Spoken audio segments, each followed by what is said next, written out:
Yo soy María Rosario Carrera. ¿Cuándo y dónde naciste? Nací el 4 de octubre de 1949 en Mendoza. ¿Cómo estaba conformada tu familia? Por mi mamá, Esther Jáuregui de Carrera, mi papá, Guillermo Antonio Carrera, y mi hermano, más chico que yo, Marcelo Carrera. ¿Dónde vivían? Vivimos en la ciudad de Mendoza, en la calle Paso de los Andes. Ahí transcurrió la infancia. ¿A qué se dedicaban tus padres? Mi mamá era ama de casa, fue ama de casa durante mucho tiempo, después trabajó en el comercio. Y mi papá trabajó en el comercio y después fue visitador médico. ¿Tenían alguna inquietud por la política tus padres? Mi papá venía de una familia radical, radicales en el último tiempo, de Alfonsín. Y mi mamá no le interesaba mucho la política, pero era una mujer muy práctica y muy del barrio. ¿Cómo fue tu infancia? Hermosa, hermosa, llena de juegos en una casa muy grande, antigua. Y mi mamá era la que nos permitía todos los juegos posibles. ¿Qué inquietudes tenías? ¿Qué actividades hacías de niña? Mira, íbamos mucho al cine. Yo era chica, pero el sábado y el domingo íbamos al cine de un tío. Y el lunes el juego era relatar las películas. Yo las relataba y después jugábamos a esa película. O sea, a los indios, a la guerra, a todo eso. ¿Cómo fue tu adolescencia? Difícil porque entré en la Escuela de Comercio Martín Zapata y fueron como 5 años de cárcel para mí, muy dura. ¿Realizaste algún viaje en tu adolescencia? Sí, yo estudiaba inglés en los cursos desde chica, en los cursos de la universidad. Y me presenté a una beca y viajé a Estados Unidos por un año. Viví con una familia americana, era mi familia, los Meltzer. Y viajé durante ese año, viví con ellos desde el 68 al 69. Aprendí mucho, realmente fue un viaje muy particular para mí, en lo que me permitió armarme. ¿Y qué recordás de esa experiencia? Y recuerdo la posibilidad de hacer lo que yo quería, ¿no? Yo había decidido desde chica hacer teatro y en Estados Unidos pude participar en las clases de teatro y hacer teatro. Cuando yo lo había manifestado acá en Mendoza, en mi casa, les pareció muy mal. Yo tenía que trabajar en otra cosa o estudiar otra cosa. ¿Cuándo regresas a la Argentina? Regresé en el 69, terminé el último año de la secundaria y me fui a hacer teatro con un grupo independiente al otro día de recibir la secundaria. ¿Realizaste otros estudios después del secundario? Me inscribí 2 veces en Filosofía y Letras, pero no era eso lo mío, así que desistía, trataba de hacerlo para quedar bien con la familia y no pelearme, pero finalmente me peleé y seguí haciendo teatro. En 1973 realizas un viaje. Te pregunto, ¿a dónde y con quién viajas? Con Osvaldo Swing, un compañero de teatro, nos vamos a Buenos Aires para triunfar en Buenos Aires y de ahí triunfar en Hollywood. Fuimos a eso. ¿Y a dónde van a vivir?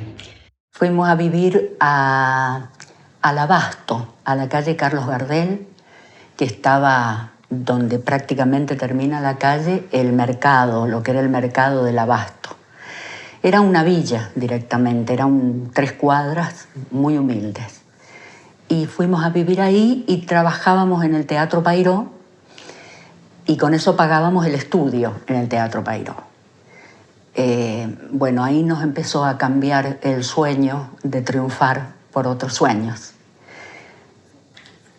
¿Militabas en ese momento? Todavía no, pero nos encontramos en el Teatro Payró con compañeros que tenían una ideología clara y nos encontramos con un Buenos Aires de una enorme efervescencia política, donde había marchas y bueno, manifestaciones políticas, ¿no? Entonces empezó a cambiar y un día Osvaldo Swing fue a la Plaza de Mayo y se contacta casualmente con una compañera del PRT, del Partido Revolucionario de los Trabajadores, que estaba bueno, en la plaza con sus materiales.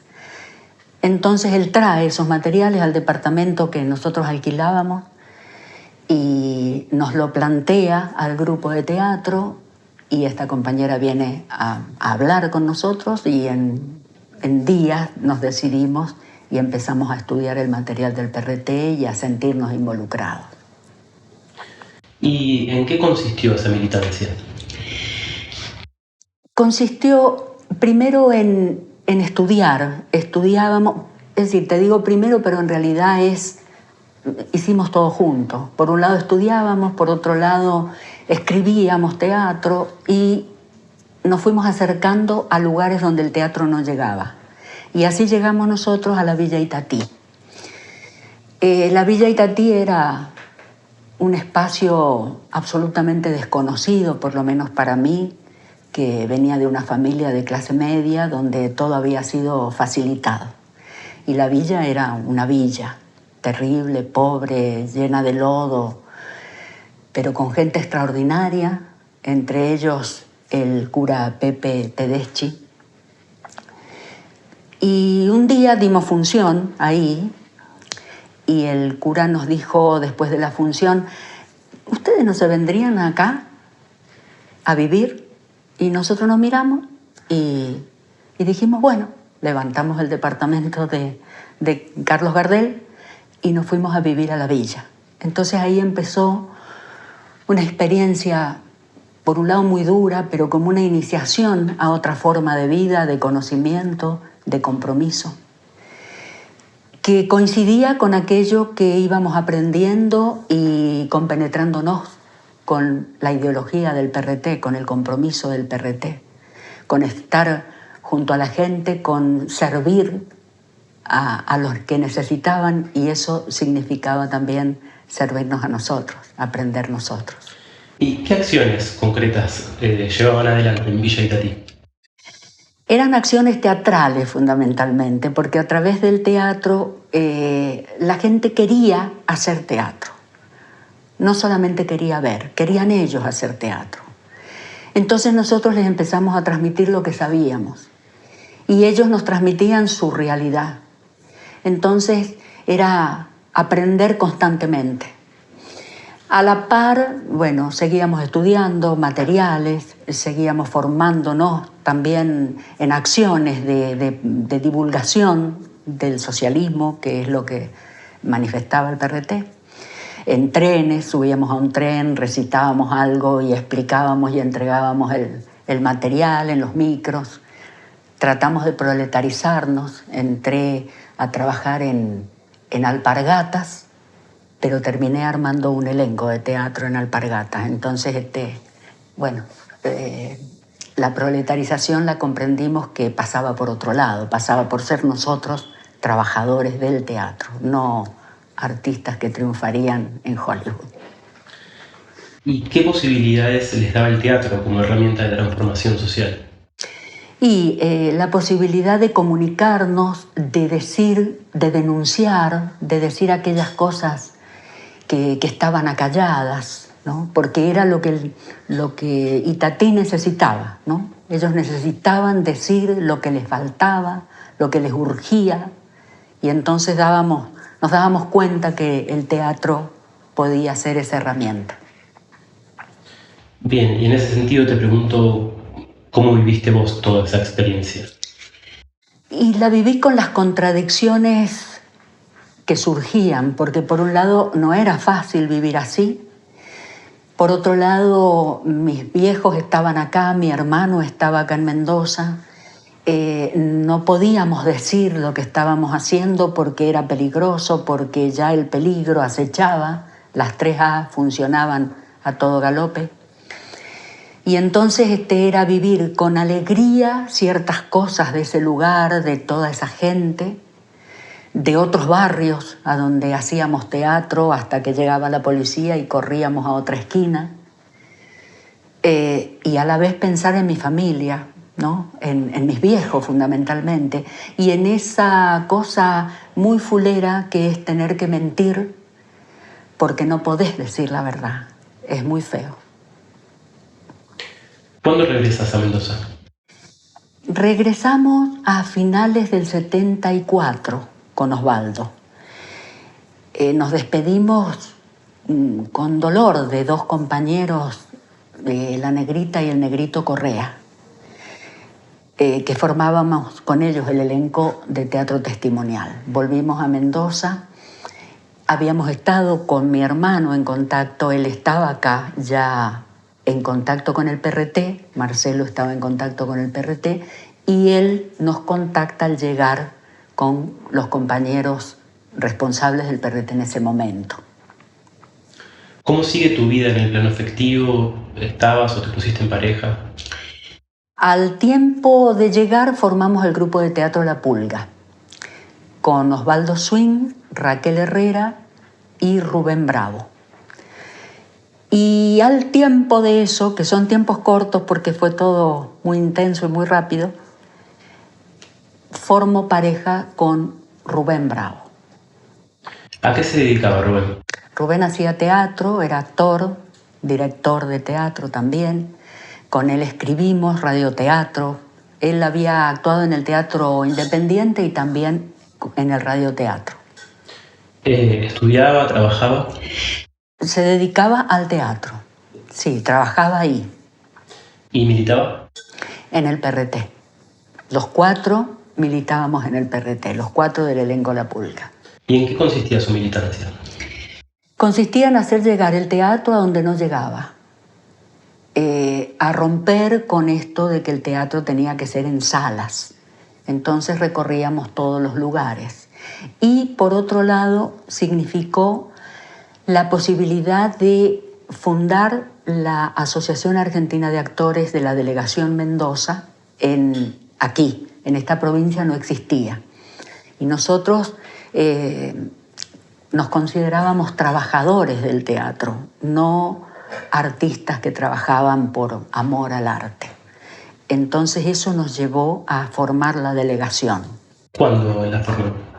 En el 75, Rubén fue el primer secretario general de actores de acá de Mendoza. También estaba Ana María Yunta como secretaria gremial, yo fui secretaria de actas y había compañeros del teatro, del elenco universitario y de radioteatro. ¿Tuviste hijos con Rubén? Sí, tuvimos un hijo varón, Nazareno. ¿Y a dónde fueron a vivir? Como Grupo La Pulga vivimos un tiempo juntos y después Raquelita Herrera forma pareja con Juan Bernal y se casa y se va al barrio San Martín y nosotros nos vamos a vivir a la calle Ituzaingó, acá en la ciudad de Mendoza, en una residencial que tenía la mamá de Rubén. Ahí vivían con la madre de Rubén. Sí, bueno, ella, este era un negocio de ella, entonces ella se va a un departamento y nosotros quedamos viviendo en esa residencial. ¿Cómo vivieron el golpe de Estado del 24 de marzo de 1976? Bueno, digamos que primero la situación iba siendo cada vez más caótica. Yo tengo que decir que Raquelita Herrera y su esposo Juan Bernal fueron fusilados en mayo del 76. Y anteriormente en Mendoza se iban produciendo allanamientos en distintas casas donde funcionaban grupos de teatro como el de Ana María Yunta. Se secuestran a uno de los compañeros responsables nuestros del PRT, esto antes del golpe.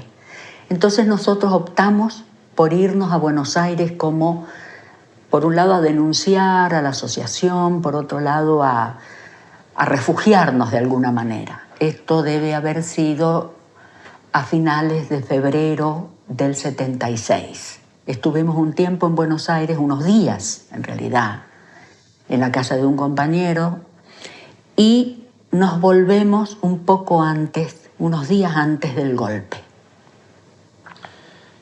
¿Qué sucedió el 21 de octubre de 1976?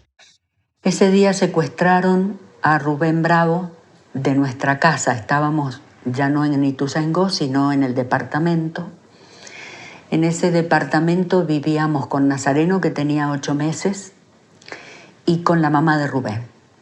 Estábamos los 4 y bueno, se produce este secuestro, este allanamiento alrededor de las 22 horas de la noche de ese 21 de octubre.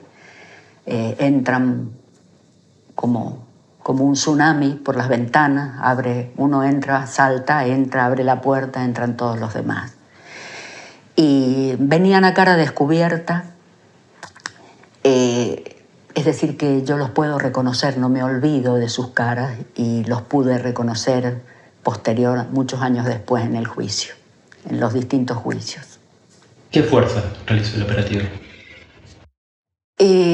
Supe después que fueron fuerzas conjuntas.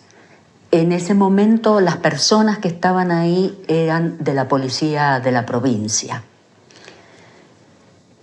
¿Sabes a dónde lo llevaron?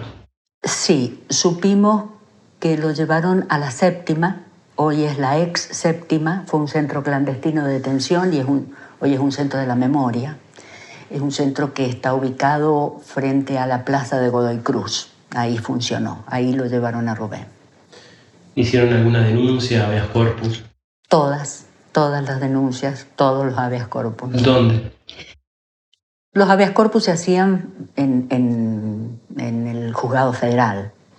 Y las denuncias, bueno, en todas partes, policía, gendarmería, el obispado, el comando, la aviación, en todas partes fuimos presentando las denuncias. ¿Qué respuestas obtuvieron? Ninguna, eran todas negativas. Y fundamentalmente los habeas corpus eran negativos y era la negación de buscar quién había hecho este secuestro, ¿no? ¿Se supo algo de su cautiverio?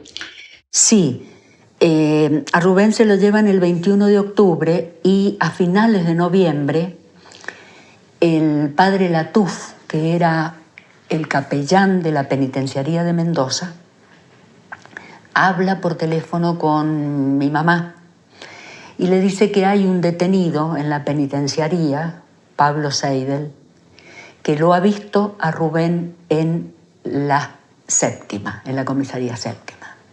Lo ha visto muy mal y es la última persona que lo reconoce. Rubén y Pablo habían tenido contacto por un festival de teatro que se hizo en Córdoba. Entonces él, cuando lo ve, lo reconoce. ¿Qué hiciste vos a partir de ese momento? A partir de ese momento siguen sucediendo cosas. Es decir, en ese momento salgo a buscarlo, trato de mantener el radioteatro que teníamos. En fin, hago las denuncias, hago todo lo que se puede hacer en esos casos. Es decir, no me detengo. El 24 de noviembre de ese año, o sea, un mes después, secuestran a mi hermano Marcelo. Entonces,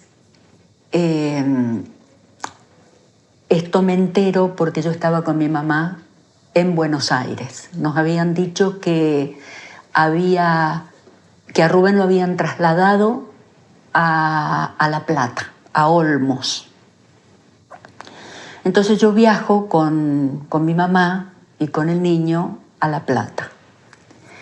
Y ahí nos enteramos que es una equivocación, que es una lista que ha llegado mal hecha, que no está. Pero estando allá nos enteramos del secuestro de mi hermano. Ante esto, mis viejos dicen, vos no podés volver a la casa. Yo estaba viviendo con ellos. Entonces me voy a vivir a San Rafael, a la casa de unos amigos de mis viejos, con Nazareno.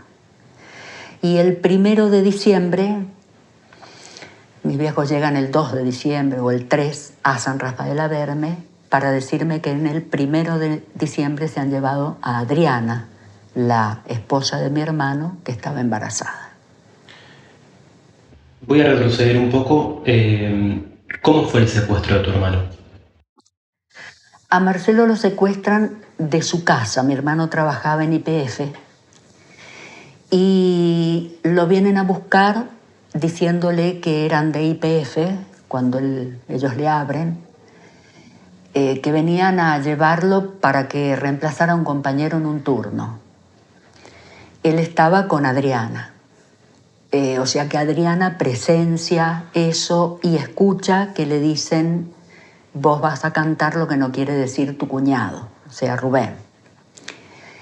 A partir de ahí, bueno, esa misma mañana, esa madrugada, cuando Adriana logra zafar de las ataduras en que la habían dejado, presenta ella la denuncia con mi papá. En fin, siguen esos trámites, pero de mi hermano nunca supimos nada. ¿Se supo qué fuerza lo realizó el operativo? Entendemos que fue la fuerza que se lo llevó a Rubén, porque es un operativo como continuación de aquel primero. ¿Y qué hace Adriana después de...? Adriana se queda en la casa de mi mamá y de mi papá. Ella era profesora de música, sigue trabajando porque era el cierre del año en las escuelas, y volviendo de una de las escuelas donde había hecho el acto final, y la traía una compañera, la deja en una esquina, y no alcanza a llegar a la casa de mi mamá y de mi papá, que vivían en el barrio Minetti, porque la secuestran. ¿Hicieron alguna denuncia? Todas las denuncias, todos los habeas corpus, porque entonces tratábamos de explicar que, bueno, si en una familia se habían llevado a una persona y después a otra y después a otra, era como para que la justicia se moviera, pero no, la justicia no se movió. ¿Rubén, Marcelo y Adriana continúan desaparecidos? Sí, los tres. Adriana estaba embarazada. Estaba embarazada y nosotros supimos que había parido en la maternidad José Federico Moreno del Hospital Emilio Civit en Mendoza. Lo supimos porque hay una persona que trabajaba ahí y que había sido alumna de artesanías de mi mamá. Entonces ella le dijo que el doctor Evaristo Martín, que era el jefe de la maternidad, había sido llamado por los militares por teléfono para que firmara el certificado de un varón nacido vivo. Entonces, bueno, es lo que supimos de Adriana. Supimos que el parto se había dado en la fecha que nosotros pensábamos y que yo sobre todo calculaba que podía nacer.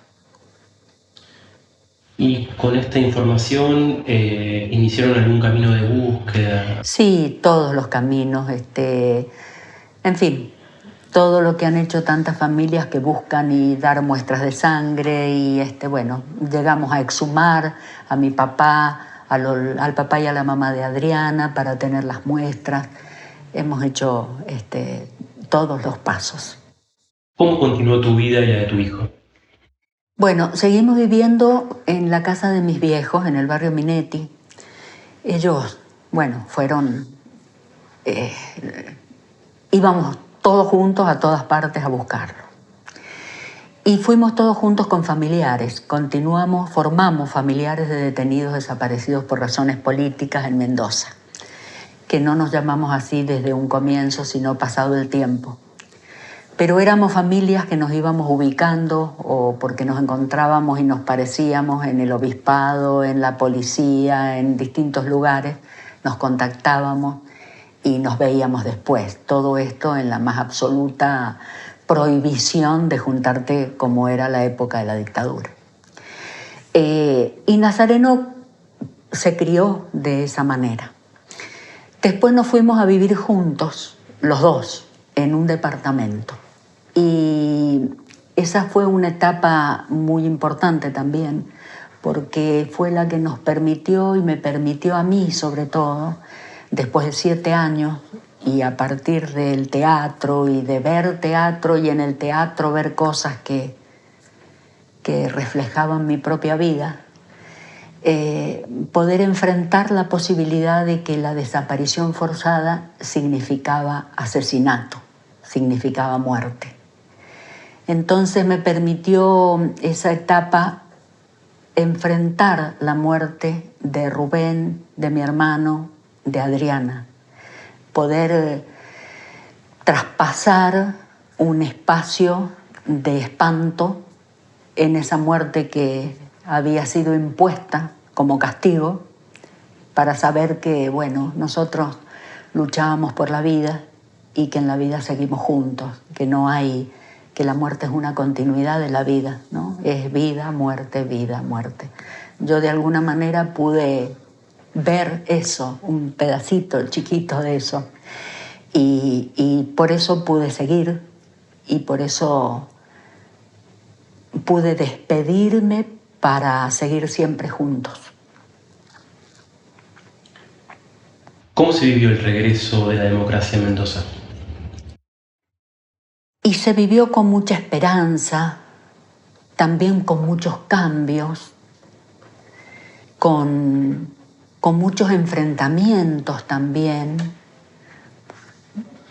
con un cambio potente, ¿no? Y en lo personal también significó el inicio de otra etapa de mi vida, porque yo vuelvo a formar pareja en el regreso de la democracia, ¿no?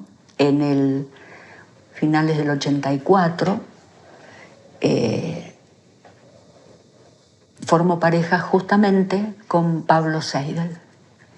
Él sale porque estuvo 8 años detenido, fue también un militante del PRT, y se contacta conmigo para declarar por Rubén. Él declaró muchas veces ante la Cruz Roja, la justicia, desde la cárcel, que él había visto a este compañero que no había llegado nunca a la cárcel. Y bueno, queda en libertad y él se contacta conmigo a través de mi mamá. Él dice que mi mamá nos hizo el enganche. Y bueno, a partir de ahí formamos una pareja y formamos una familia. Y bueno, de esa familia tengo otra hija, Celeste, que por supuesto se crió junto a Nazareno. ¿Cómo continuó tu carrera en el teatro? Siempre relacionada con la política de derechos humanos, con la necesidad de expresar las cosas que iba alcanzando a descubrir, lo que me alentaba, lo que me permitía seguir en una búsqueda y comprender que había que luchar, pero que a la vez había que vivir, que había que buscar justicia. Los juicios no surgieron fácilmente en ningún lugar de este país, surgieron por la lucha. Y lo mismo las excavaciones, buscando a los compañeros, a los cuerpos de los compañeros y compañeras, fue luchar para eso. Y en todo eso a mí el arte me permite hasta el día de hoy un espacio de creatividad, de ubicación personal que me permite después ir hacia afuera. ¿Dirigiste o escribiste obras teatrales? Sí, dirigí, he escrito más que dirigido y escribí unipersonales donde yo podía poner mi voz y decir lo que yo creía, ¿no? Esto de la continuidad de la vida para quienes fuimos militantes de partidos como el PRT no son fáciles de aceptar, ¿no? Y para mí era necesario poder decir que había otras dimensiones de vida donde realmente existe la vida, no es solamente esa dimensión política, ¿no?, que sucede en el pensamiento, o esa forma de compromiso social que te permite estar con todos los compañeros, con los nuevos compañeros. Yo creo en eso, pero creo que todos compartimos la vida, aunque estemos en otras dimensiones. Si yo no hubiese descubierto eso, jamás hubiera podido seguir viviendo. ¿Realizaste otros estudios? A finales, en el 2000 creo, o un poquito después, hice una maestría en estudios etnomusicales y performativos. Y eso lo hice con una amiga de la infancia que era doctora en antropología y musicología, Carolina Robertson, en la Universidad de Maryland. Fue un curso online y presencial.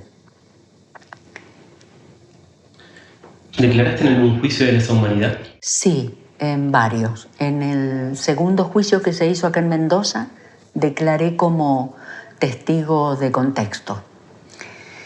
En el